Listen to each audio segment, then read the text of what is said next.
नमस्कार। धीरेन्द्र पुंडीर ऑफिशियल में आप सभी का एक बार फिर से स्वागत है। खबरों में खबर में उन खबरों पर चर्चा जो आज सुर्खियों में है और जो देश दुनिया में इस समय चर्चा का विषय बनी हुई है। भारत के लिहाज से देखें तो जो सबसे बड़ी खबर आज भारत के अखबारों में है या तमाम मीडिया चैनल्स पर जेरे बहस है, वो है कि पाकिस्तान के प्रति अमेरिका का प्रेम एक बार फिर से बढ़ता हुआ दिख रहा है। और इसका सबसे ताज़ा उदाहरण है अमेरिकी सेना की 250वीं वर्षगांठ पर 14 जून को बहुत बड़ा आयोजन होना है। ये आयोजन वाशिंगटन डीसी में होगा। चूंकि आर्मी डे की इस परेड को अमेरिका में बहुत महत्व दिया जाता है, उसके इतिहास में ये एक बहुत बड़ा इवेंट माना जाता है। ऐसे वक्त में जब कोई मुख्य अतिथि बनाया जाता है तो ये समझा जाता है कि देश में उस पर चर्चा हुई होगी और उसी के बाद विदेश मंत्रालय, रक्षा मंत्रालय, और ये माना गया होगा कि वो शख्स जिसको हम बुला रहे हैं वो देश के लिए कितना इम्पोर्टेंट है। तो आप जान लीजिए, इस बार पाकिस्तान के फील्ड मार्शल असीम मुनीर को बुलाया जा रहा है, यानी वही तानाशाह जो बनने की राह पर है और जो भारत पाकिस्तान के बीच इस मौजूदा तनाव की जड़ में है, जो एक पूरे धर्म को ये कह सकता है कि वो धर्म के साथ हमारे रिश्ते अलग हैं, यानी अपने देश की अल्पसंख्यक आबादी को पूरे तौर पर इंसान मानने से इनकार कर रहा हो।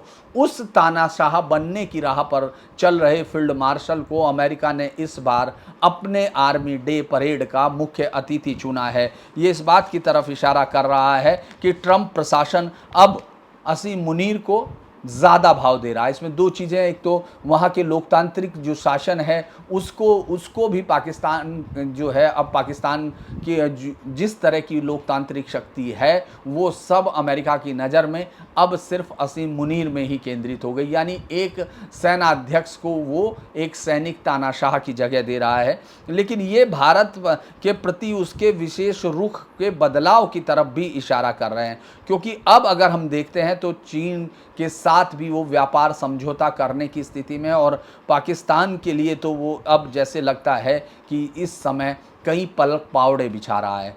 14 जून एक और इम्पोर्टेंट दिन है क्योंकि उस दिन डोनाल्ड ट्रंप का जन्मदिन भी है, यानी 79 ईयर के हो जाएंगे। इस पर पाकिस्तान को इतनी ज़्यादा मुझे लगता है कि एक भाव मिला कि वो जो अभी तक पिछले कुछ दिनों से ऑपरेशन सिंदूर के बाद जिस तरह से भारत ने एग्रेसिव कूटनीतिक प्रयास शुरू किए थे, उसके जवाब में पाकिस्तान अपने आप को ज़मीन पे पा रहा था। लेकिन अमेरिका का ये निमंत्रण उसको एक बार फिर से खड़े होने की शक्ति देता है, यानी पूरी दुनिया में वो इस बात की तरफ कह सकता है कि अमेरिका उसके इस पहलगाम हमले से जो रिश्ते हैं उसको नहीं मानता है। ये इसका एक वो हो सकता है। और अमेरिकी जनरल ने, केंद्रीय कमांड जो है, सेंटकॉम के जो कमांडर है जनरल माइक कुरिल्ला ने कहा, वाशिंगटन भारत और पाकिस्तान के साथ, दोनों के साथ संबंध रखना चाहता है। उन्होंने कहा पाकिस्तान के साथ इस अभूतपूर्व साझेदारी के जरिए उन्होंने आईएसआईएस के खिलाफ कार्रवाई की, उसके दर्जनों सदस्यों को मार गिराया। ये पाकिस्तान के लिए अमेरिका का जो सेंट्रल कमांड का सबसे बड़ा ऑफिसर है वो कह रहा है। और क्या इस पर जो है भारत में फिर चर्चा शुरू होगी, क्योंकि आपको मालूम है ये एक बहुत बड़ा शिफ्ट माना जा रहा है। अगर हम लोग एक के बाद एक देखें, ट्रंप जिस तरह से भारत पाकिस्तान के बीच के युद्ध विराम का जो एक श्रेय लेना चाहते थे, उसका जिस तरह भारत ने ठंडा जवाब दिया था, उसके बाद से अमेरिका के रुख में एक अलग किस्म की भारत के लिए तल्खी नजर आ रही है। चाहे वो भारतीय छात्र को, आपको मालूम होगा पाकिस्तान के बहुत सारे लोगों को जब विदेशों से निकाला जाता था तो इसको एक बड़ा अपमान मान के भारत में उनके लिए मीम्स और वो सब चीज़ें बनते थे, किस तरह से पाकिस्तान पूरी दुनिया में बेइज्जत हो रहा है। लेकिन अब हाल फिलहाल में हमने भारत के एक छात्र को किस तरह से अमेरिकन एयरपोर्ट पर नेवाक में जितनी अमानवीयता के साथ उसको वापस भेजते हुए देखा। अभी तो वापस नहीं आया है, उसको मेडिकल सेंटर में लेके गए हैं और उस पर भारत सरकार ने विरोध भी जताया। दरअसल ये सब चीज़ें एक प्रतीक होती हैं जिनका किसी भी राष्ट्र के साथ रिश्ते पर असर पड़ता है। ये इस पर अगर हम लोग देखें कि ट्रंप के इस पर बातचीत भी गई और उन्होंने कश्मीर मुद्दे पर मध्यस्थता की भी एक इशारा करने के सवाल की तरफ जब ये पूछा गया उनके एक अमेरिका के प्रवक्ता से, तो उनके विभाग की प्रवक्ता टैमी ब्रूक्स ने कहा कि मुझे मालूम है नहीं कि राष्ट्रपति के दिमाग में क्या है, उनकी योजनाओं के बारे में नहीं बोल सकती, लेकिन मुझे जो पता है वह यह है कि मुझे लगता है हम सभी मानते हैं कि ट्रंप द्वारा उठाए गए कदम का मकसद पीढ़ीगत युद्ध को हल करना है। ये आप इसमें समझ सकते हैं कि किस तरह से अमेरिका अब अपने आप को भारत पाकिस्तान के बीच के एक मध्यस्थ के तौर पर, या जो अगर पुरानी कहानी है तो बंदर की भूमिका देख रहा है, और उसमें वो पाकिस्तान को तरजीह देता हुआ दिख रहा है, जो आगे आने वाले समय में मुझे लगता है काफ़ी दिक्कत का समय होगा। और इस घटना को अगर हम लोग जोड़ रहे हैं तो इसको इस तरह से देख रहे हैं कि पिछले कुछ समय से जब से अवैध अप्रशन के खिलाफ अमेरिका ने एक जंग शुरू की है, उसका सबसे बड़ा जो भुक्तभोगी अब बन रहा है वो सीधे तौर पर भारत आ रहा है, क्योंकि भारत को H1 वीज़ा हो या तमाम जगह हो उसके बहुत फ़ायदे हुआ करते थे। अब अमेरिका उसका कोई भी फ़ायदा होने नहीं दे रहा, क्योंकि ट्रंप राज में कई यूनिवर्सिटियों ने छात्रों के एडमिशन लेटर वापस ले लिए हैं जो अभी के समय में है। इसके अलावा अमेरिका के राष्ट्रपति डोनाल्ड ट्रंप के कारण जो लगभग 45% जो नियुक्तियां हैं भारतीय फैकल्टी की होती थी उसमें कमी आ गई, यानी 45% लगभग आधे के बराबर होता है। और ये इस तरह से पता चलता है कि पिछले साल 700 से ज़्यादा भारतीय प्रोफेसरों को नियुक्ति मिली थी अमेरिका में। इस साल कुल 2500 विदेशी फैकल्टियों को नियुक्ति दी गई है, जिसमें से 380 महज भारतीय हैं, जो पिछली बार 700 का लगभग 45% कम है। तो ये कहा जा सकता है कि ये फैकल्टी और अमेरिका के भारतीय छात्रों की संख्या भी लगातार कम होती जा रही है, यहाँ तक कि जो अभी तक जा रहे थे उनसे 1 लाख छात्रों की संख्या में भारत की कमी आई है।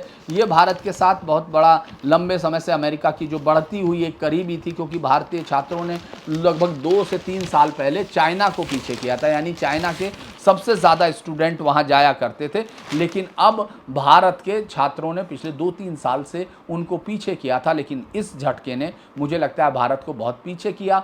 और ट्रंप का ये जो बदलाव है ये कई बार ये बताता है कि एक आदमी का बदलना किस तरह रिश्तों को बदल देता है। और ये प्रधानमंत्री मोदी के लिए मुझे लगता है कि आने वाले वक्त का सबसे बड़ा सिरदर्द होगा, क्योंकि जब तक प्रधानमंत्री मोदी का ये कार्यकाल है लगभग तभी तक अमेरिका के राष्ट्रपति का भी कार्यकाल है। लगातार ये टकराहट का दौर है जो भारत के लिए बहुत मुश्किलों भरा भी हो सकता है, क्योंकि जैसे ही चीन के साथ रेयर अर्थ मेटल पर अमेरिका अपना समझौता कर लेता है और अपने टैरिफ के युद्ध को भी उसके बराबर कर लेता है, तो मुझे लगता है तब भारत पर इसका प्रेशर पड़ना शुरू होगा। इस साल 2,31,000 भारतीय छात्रों ने एडमिशन लिया, जबकि 2024 में 3,31,000 छात्र अमेरिका गए थे। आईवी लीग और उस सब में भारी गिरावट दर्ज की गई। माफ़ कीजिएगा, इसके 2 बड़े कारण हैं कि यूनिवर्सिटियों द्वारा एडमिशन ऑफर वापस लेना और अमेरिकी दूतावास द्वारा वीज़ा जारी नहीं करना। अमेरिका ने 27 मई से उन छात्रों को जिनको यूनिवर्सिटीज़ की तरफ से सिलेक्शन लेटर आ गए थे उनके वीज़ा प्रोसेस को भी रोक दिया था। तो मुझे लगता है कि भारत के साथ ये बहुत ही ज़बरदस्त तरीके से एक बदलाव दिख रहा है, और ये कहाँ तक जाएगा ये कह पाना बहुत अभी तो आसान नहीं है। मुझे लगता है कि अमेरिका के साथ उन्होंने जो एक संधि की है उसमें अमेरिका ने चाइनीज़ के साथ जो संधि की है उसमें चीनी छात्रों को वो उनके साथ यानी रेयर अर्थ मेटल के साथ चीनी छात्रों को शोध की सुविधाएं दे रहा है। यानी चीन के साथ जो रिश्ता उसका बनेगा वो उसके साथ भारत से ज़्यादा बेहतर डील अभी दिख रही है। हालांकि भारत अभी अपनी डील की कोशिश कर रहा है अमेरिका के साथ, लेकिन अमेरिका मुझे लगता है कि ये बड़ी चीज़ कर रहा है।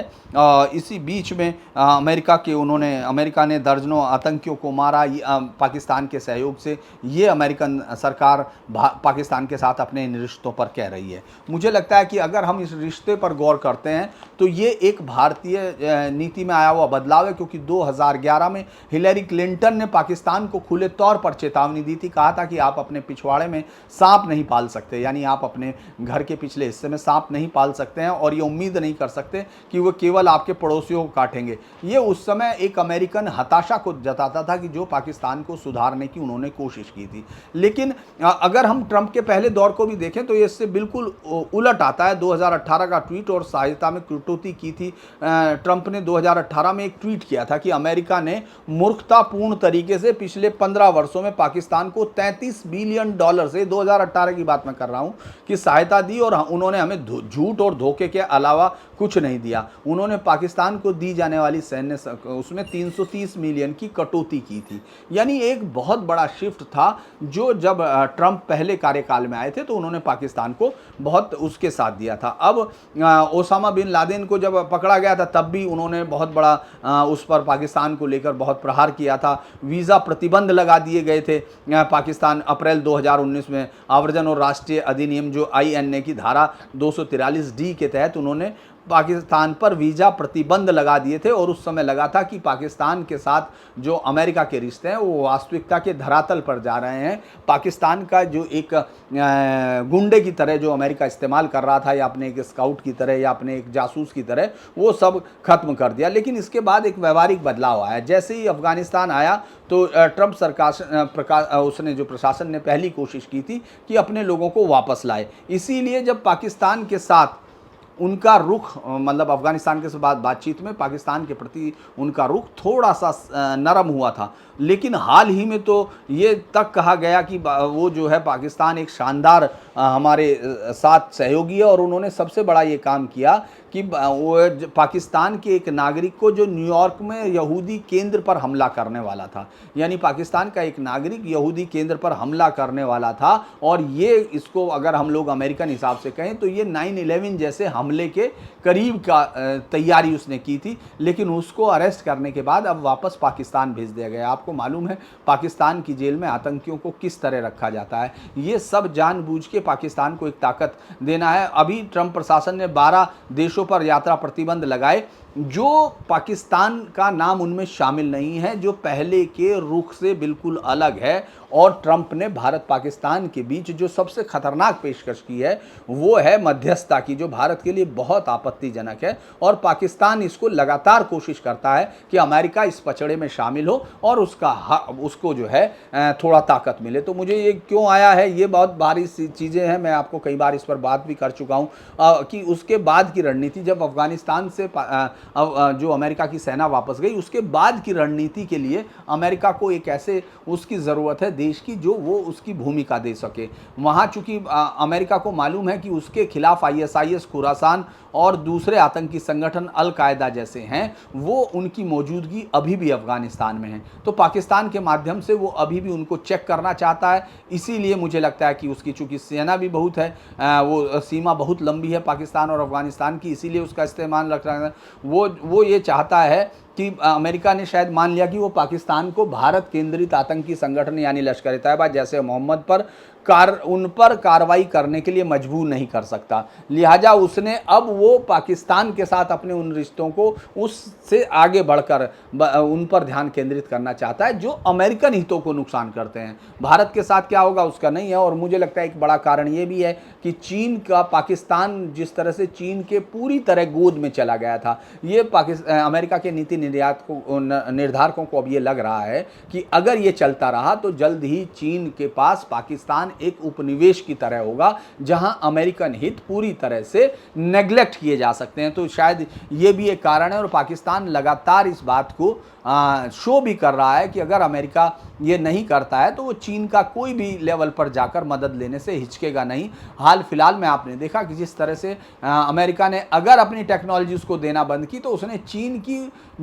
चीन की सेना इस्तेमाल कर रही है या करने वाली है, उस सब टेक्नोलॉजी को लेकर चीन के साथ एक गहरे रिश्ते को दिखाया जो अमेरिका के साथ मुझे लगता है कि परेशानी का एक सबब हो सकता है, क्योंकि चीन के लिए वो एक बफर के तौर पर पाकिस्तान का इस्तेमाल करना चाहते हैं। भारत के साथ उसकी रणनीतिक साझेदारी जो बहुत गहरी होती जा रही थी, चाहे वो जेट इंजन प्रौद्योगिकी हो, ICET जैसी पहलों से स्पष्ट है कि, लेकिन ये एक अलग रिश्ता दिख रहा था। अब मुझे लगता है पाकिस्तान के साथ वो भारत को बराबरी का रिश्ता इसलिए दे रहा है। भारत के साथ जिस तरह उसकी उम्मीदें थी कि भारत एकदम रशिया के साथ अपने रिश्ते तोड़ लेगा और पूरी तरह अमेरिका के साथ खड़ा हो जाएगा, अमेरिका के हर गलत और सही फैसले में उसके साथ होगा, लेकिन मुझे लगता है प्रधानमंत्री मोदी की जो इंडिपेंडेंट पॉलिसी है उसने उसको निराश किया है। भारत के लिए ये मुझे लगता है कि नया मोड़ चिंता का विषय है, क्योंकि आतंकवाद पे दोहरे मापदंड फिर से दिखाई दे रहे हैं। अमेरिका जो है पाकिस्तान से उत्पन्न जो खतरे हैं भारत के प्रति, उनके लिए अलग रुख रहा है,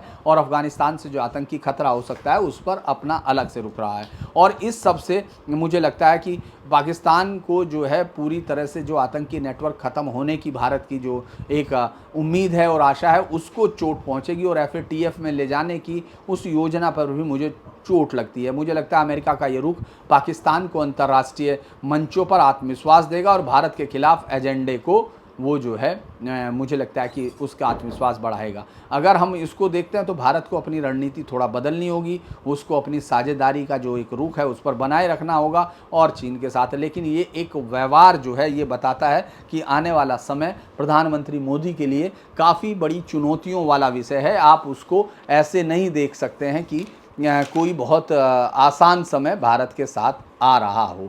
तो हम अब आगे की तरफ एक और ख़बर पर चलते हैं। दूसरी खबर, ये खबर मुझे लगता है आप लोगों को बेहद पसंद आएगी, क्योंकि बाबा योगी आदित्यनाथ जिस तरह से अपनी कार्रवाइयों को अंजाम दे रहे हैं, जिस तरह से एक सांस्कृतिक बदलाव पर जो जोर है, अभी आपने देखा कि किस तरह से वो मज़ारें ढाई गई, लेकिन मुझे लगता है एक और बाबा इंतज़ार कर रहा था कि योगी आएँ और उसके झूठ को भी लोगों के सामने ले आएँ। लिहाजा एक और मज़ार बाराबंकी में शकील बाबा के सालाना उर्स पर रोक लग गई है। ये शकील बाबा कौन है, इसको मैंने बहुत कोशिश की कि मैं आप लोगों के लिए उसका इतिहास खोज के ला सकूं, लेकिन लगता है कि पूरे देश में उसके इतिहास के बारे में कोई जानकारी नहीं, और ये उसी तरह आई हुई मज़ारें हैं जिनको लगभग 40-50 साल, 60 साल, 70 साल या 100 साल के दरमियान वक्फ बोर्ड के नाम पर या तमाम मुस्लिम्स जो मुस्लिम्स उनका एक तबका है मुस्लिम्स के अंदर जो मज़ार के सहारे अपनी रोजी रोटी चला रहे हैं और फिर बाद में उसका इस्तेमाल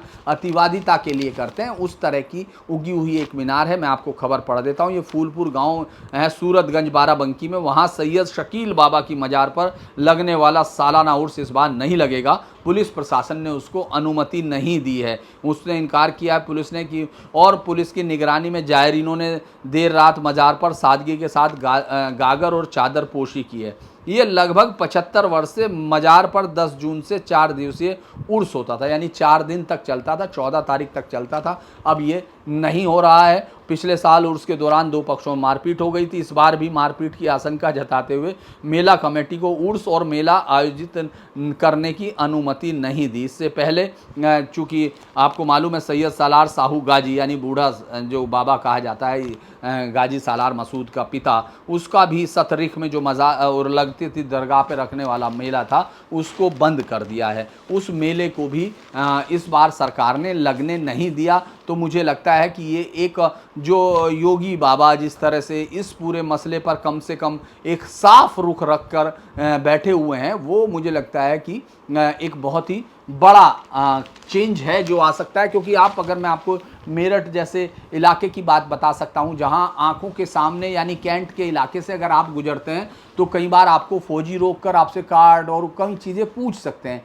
आपको वहां दिखाई देगा, लेकिन वो कभी उनको उस पूरे इलाकों में उगती हुई ये मज़ारें नहीं दिखती हैं। ये बड़ी हैरानी की बात थी पिछले कुछ समय से। शायद वो लोग भी एक राजनीतिक नेतृत्व का जो बदलाव है उसको महसूस करते थे, लेकिन अब मेरठ के आसपास अगर आप कैंट एरिया से जाते हैं तो आपको कई मज़ारें सड़क के किनारे दिखती हैं। इस सड़क से गुजर जाइए उस पर दिखाई देगी, उससे गुजर जाइए, अचानक लगता है कि इतने सारे औलिया मौलाना ये तमाम लोग दुआ करने वाले लोग अचानक कहाँ से इस देश में पैदा हो गए, क्योंकि इनका कोई इतिहास नहीं मिलता। बस वहाँ बैठे हुए कुछ लोग आपके चढ़ावे को लेते हैं और उस पर आपको बता देते हैं कि बाबा इसकी गुमराही दूर कीजिए। तो जो हिंदुओं की गुमराही है उसको दूर करने के लिए हिंदुओं को मज़ार पर जाने की ज़रूरत नहीं है, लेकिन वो लगातार चूंकि गुमराहों की तरह वहाँ पहुँच जाते हैं। और कई बार आपने देखा इस तरह की चुनौती एक बार दे दी थी जब अजमेर शरीफ पर एक बहुत ही ज़्यादा विवाद हुआ था पिछले कुछ समय में, तो उसने कहा था कि जो मज़ार पर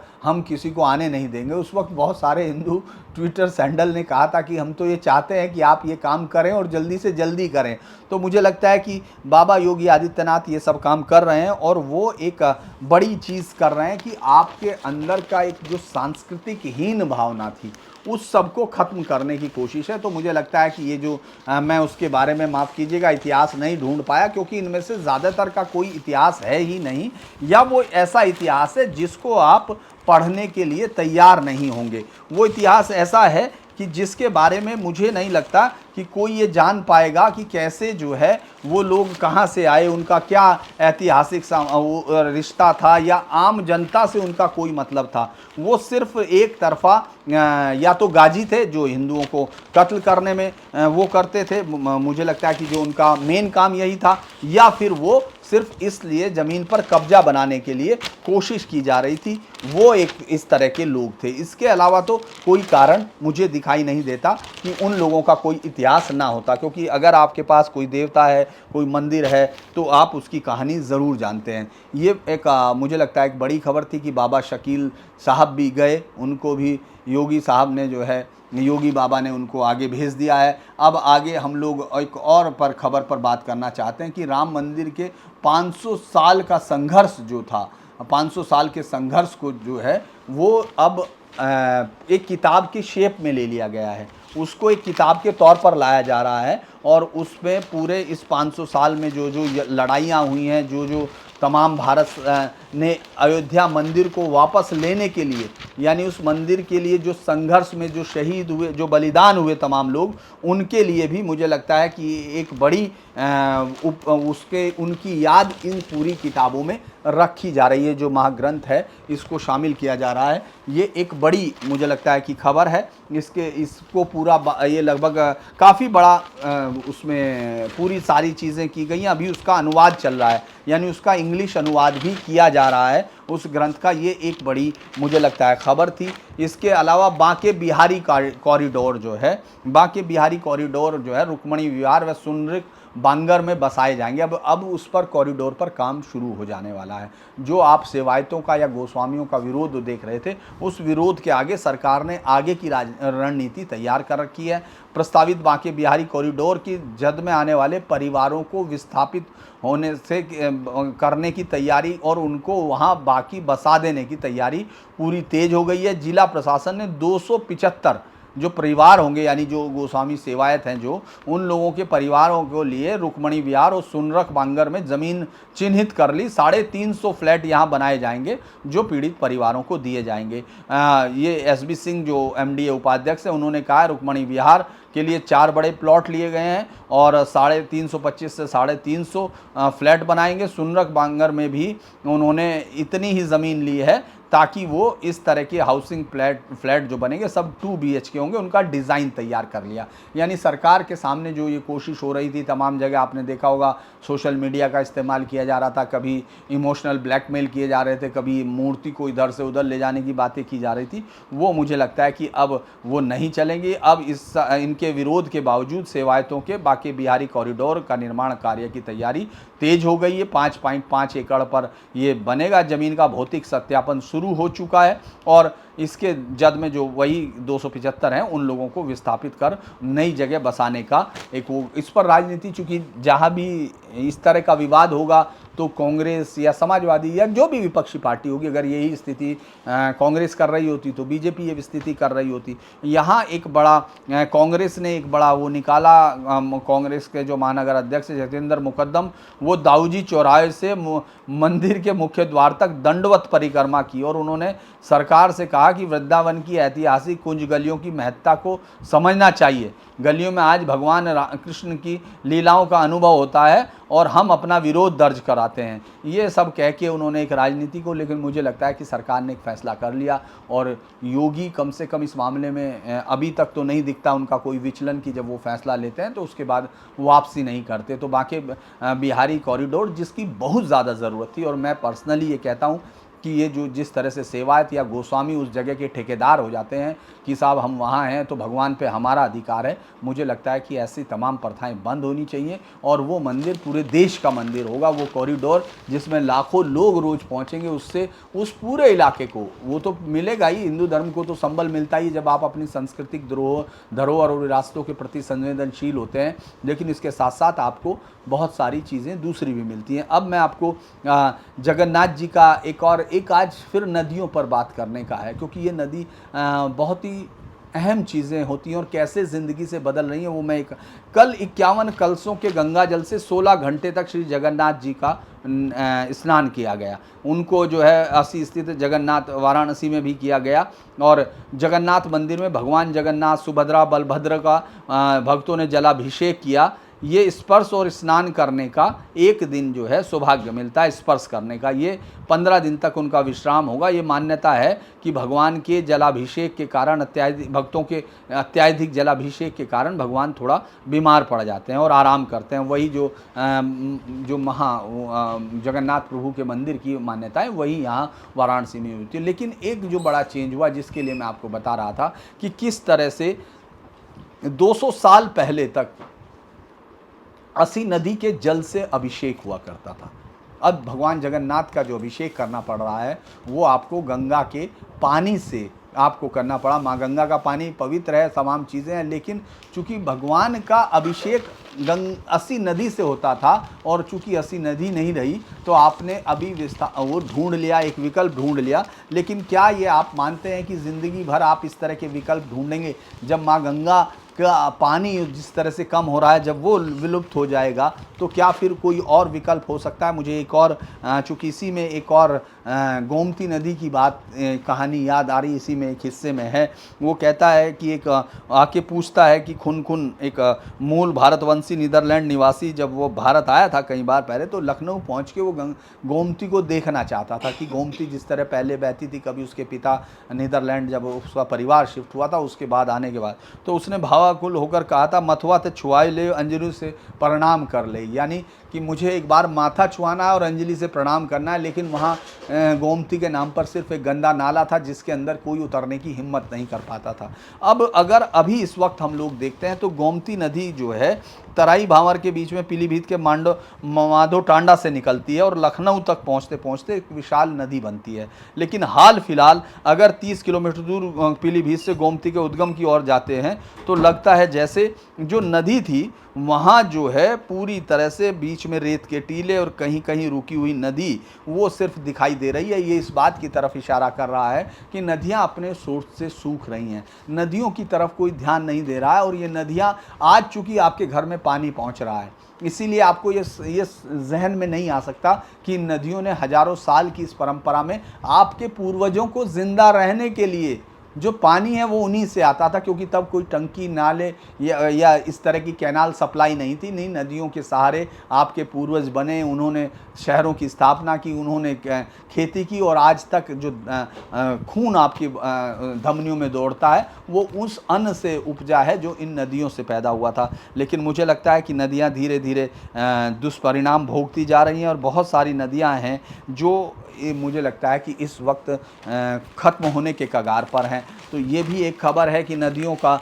किस तरह से, मुझे लगा कि धार्मिक तरीके से ही अगर कोई बात करें तो उसी से इस बात की पहचान हो सकती है कि किस तरह से वो नदियों को लेकर हम लोग नहीं संजीदा नहीं रहे। एक और आपको मालूम होगा कि कपिल सिब्बल ने किस तरह से प्रेस कॉन्फ्रेंस करके जो जस्टिस वर्मा का बचाव करने की कोशिश की थी और उसके बचाव में उन्होंने कोशिश की थी कि वो दूसरे जज जो हाई कोर्ट के जज हैं जिन्होंने बताया था कि किस तरह से जस्टिस शेखर यादव ने एक कॉन्फ्रेंस में जो वीएचपी के बुलावे पर गए थे उसमें उन्होंने टिप्पणी की थी, उसको बराबर माना है। तो इस पर मुझे लगता है कि जस्टिस वर्मा के खिलाफ जिस तरह से कपिल सिब्बल ने प्रेस कॉन्फ्रेंस की थी वो अपना असर छोड़ रही है शायद, क्योंकि जो जस्टिस या उसमें जो जस्टिस इसके खिलाफ जो जिस तरह से लाना था उसमें अब विपक्षी गठबंधन कितना सहयोग देते हैं उस पर देखा जाएगा। लेकिन सरकार ने इस बात पर कहा है कि दोनों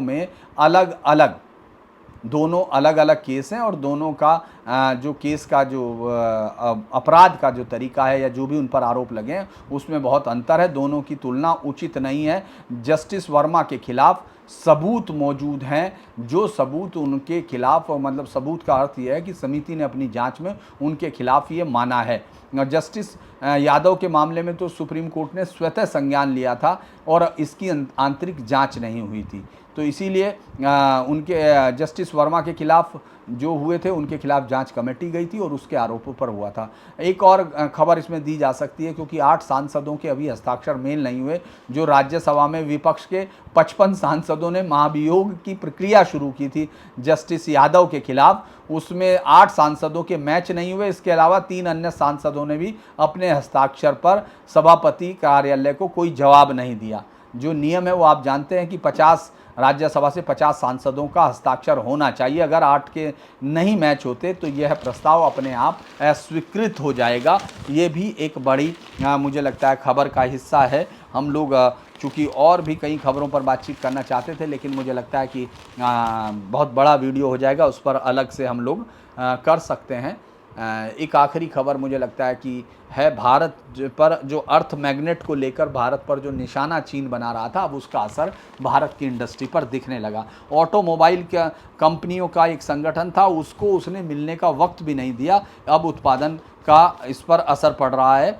भारतीय ऑटोमोबाइल कंपनियों की तरफ से बहुमूल्य निर्यात पर जो फैसला कर रही थी वो चीन की सरकार, ना तो वो अब सुन रही है और ना ही वो इस बात पर ध्यान दे रही है कि अब इस पर रुक जाएगा। अब सारी निगाहें जो आज भारत में आएंगे उप विदेश मंत्री विडोंग, उनकी यात्रा पर लगेगी, क्योंकि वो भारत की यात्रा कर रहे हैं, तो उसमें उनसे पूछा जाएगा।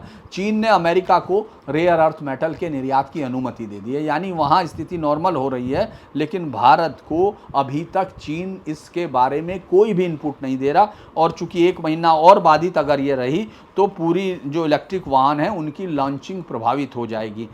ये और कार के उद्योग में एक तरह से शिथिलता आएगी। कंपनियों ने कहा था कि वो मिलने जा रहे हैं, यानी चीनी अधिकारियों से मिलना चाह रहे थे, अभी उन्होंने नहीं मुलाकात, किसी भी अधिकारी ने मिलने का टाइम नहीं दिया।